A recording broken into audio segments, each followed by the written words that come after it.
first visit, and I'll tell you what, it's not what I expected. A lot different from all the other ones I've seen.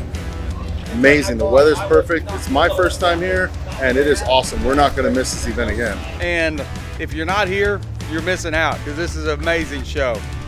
It's probably our best meets we go to all year long.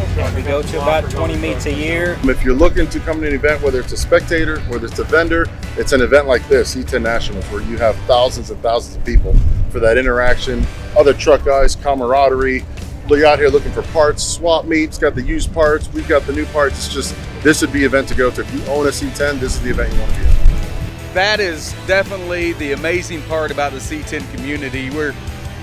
We all just love trucks, and we all love hanging out with other guys that love trucks. It's a whole bunch of addicts all together. It's probably just like a big AA meeting for us or something like that, I would say.